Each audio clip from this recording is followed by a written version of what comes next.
Hello friends, स्वागत है आपका इंजीनियरिंग एट मूवमेंट्स पे। हम पढ़े थे मेजरमेंट सिस्टम एनालिसिस और इस सीरीज़ में ये मेरा चौथा लेक्चर है। इसमें हम पढ़ेंगे IITF 16949 2016 के क्लॉज नंबर 7.1.5.1.1। ये मेजरमेंट सिस्टम एनालिसिस के लिए बोलता है। स्टेटमेंट कुछ ऐसा है इसका: statistical studies shall be conducted to analyse the variation present in the result of each type of inspection measurement and test equipment system.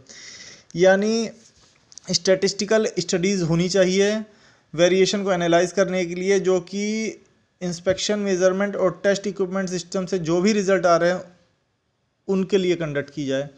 यानी इसको मैं थोड़ा एक्सप्लेन कर देता हूँ। अगर कोई भी हम इंस्पेक्शन कर रहे हैं, मेजरमेंट कर रहे हैं या टेस्ट इक्विपमेंट सिस्टम कर रहे हैं, तो उससे जो हम डेटा कलेक्ट कर रहे हैं उनमें क्या वेरिएशन आ रहा है, इसको एनालाइज करने के लिए स्टैटिस्टिकल स्टडीज़ करनी चाहिए। देखो, कोई भी बिजनेस प्रोसेस है उसमें जो है मेजरमेंट सिस्टम तो डिप्लॉय होगा ही होगा कुछ डेटा कलेक्ट करने के लिए। वो प्रोसेस के वेरिएशन को भी मेज़र करने के लिए डिप्लॉय हो सकता है, होता ही है, ठीक है। तो जो हम डेटा उससे कलेक्ट कर रहे हैं, मान लीजिए प्रोसेस का वेरिएशन कलेक्ट कर रहे हैं, अगर उसमें हम और वेरिएशन ऐड कर देंगे तो जो हमारे पास जो ऑब्जर्व्ड वैल्यू आएगी उसकी वजह से हम जो डिसीजन लेंगे वो गलत होंगे। तो हमें ये देखना है कि जो हमने ऑब्जर्व्ड वेरिएशन लिया प्रोसेस का और जो ट्रू वेरिएशन था प्रोसेस का, उसमें क्या डिफरेंस था।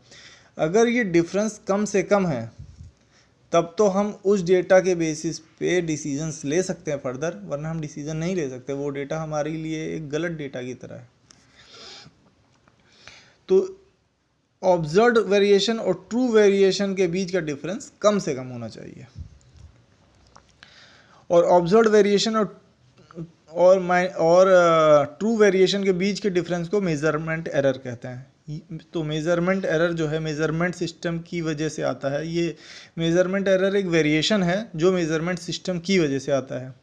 और जितना ही बेटर हमारे मेजरमेंट सिस्टम की क्वालिटी होगी, उतनी ही बेटर हम मेजरमेंट्स रिसीव करेंगे और उतना ही कम मेजरमेंट एरर होगा हमारे डेटा में। तो अगर आजकल ज़्यादातर कंपनीज़ में 6 सिग्मा प्रैक्टिस हो रहा है, तो एज अ 6 सिग्मा प्रैक्टिशनर हमें ये समझ में आना चाहिए कि मेज़रमेंट सिस्टम की वजह से जो वेरिएशन आ रहा है वो कितना है, और क्या ये जो डिफरेंस है ट्रू वेरिएशन और ऑब्जर्व्ड वेरिएशन का, ये मैटर करता है कि नहीं करता। यहीं तक था आज का लेक्चर।